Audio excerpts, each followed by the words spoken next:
প্রাচীনকালে ঢাকাই মসলিনের সমাদর ছিল পৃথিবী জুড়ে। হাজার বছর ধরে তৈরি হয়েছিল সেই সুখ্যাতি।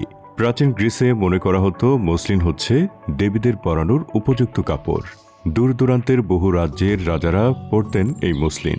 আর ভারতের মোগল রাজবংশে তো অনেক প্রজন্ম ধরেই ব্যবহৃত হতো মসলিনের পোশাক।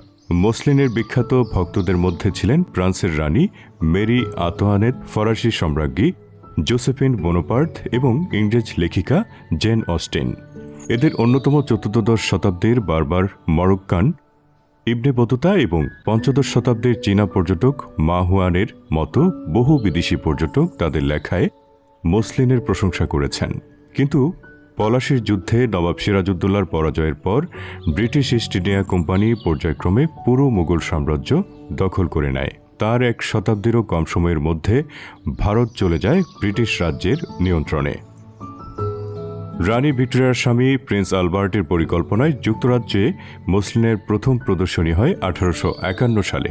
ব্রিটিশ সাম্রাজ্যের নানা চমকপ্রদ জিনিস প্রজাদের সামনে তুলে ধরার চিন্তা থেকেই তিনি লন্ডনের ক্রিস্টাল প্যালেসে 40 মিটার উঁচু কাচের গ্যালারিতে পৃথিবীর নানা প্রান্ত থেকে আনা প্রায় 1 লক্ষ জিনিস তুলে ধরেন সেই প্রদর্শনীতে। সেখানে সবার নজর কাড়ে ঢাকার মসলিন। সেই যুগের সবচেয়ে ভালো সিল্কের চাইতেও এই মসলিন ছিল 26 গুণ বেশি দামি। কিন্তু ভিক্টোরিয়ান লন্ডনের অভিজাতরা যখন মসলিন নিয়ে মুগ্ধ, তখন সেই মসলিনের উৎপাদকরা ছিল ঋণের বোঝা আর অর্থনৈতিক বিপর্যয়ে দুর্দশাগ্রস্ত। গুডস ফ্রম দ্য ইস্ট বইয়ে বলা হয়েছে, অষ্টাদশ শতকের শেষ দিকে ইস্ট ইন্ডিয়া কোম্পানি ঢাকায় মসলিন তৈরির প্রক্রিয়ায় হস্তক্ষেপ করতে শুরু করে। এই অঞ্চলের মসলিনের যারা স্বাভাবিক ক্রেতা ছিল, তাদের পরিবর্তে ব্রিটিশ সাম্রাজ্যের লোকেরা নতুন ক্রেতা হয়ে দাঁড়ায়। বিখ্যাত ডিজাইনার অ্যাশমোর তার বইয়ে উল্লেখ করেন, কোম্পানি নানাভাবে উৎপাদনের প্রক্রিয়া এবং সম্পূর্ণ বাণিজ্যটি নিয়ন্ত্রণ করতে শুরু করে। তাঁতিদের উপর চাপ সৃষ্টি করা হয় কম দামে আরও বেশি পরিমাণ মসলিন কাপড় তৈরির জন্য। বর্ধিত চাহিদার সাথে তাল মেলাতে গিয়ে তাঁতিরা ঋণের জালে আটকা পড়ল। একটা কাপড় তৈরি করতে 1 বছর পর্যন্ত সময় লাগত, কিন্তু কাপড় যদি মান অনুযায়ী না হতো তাহলে তাদের দাম ফেরত দিতে হতো। তারা কখনোই ঋণ শোধ করতে পারছিলেন না, বলছিলেন অ্যাশমোর। আরও বড় আঘাত হয়ে এলো প্রতিযোগিতা।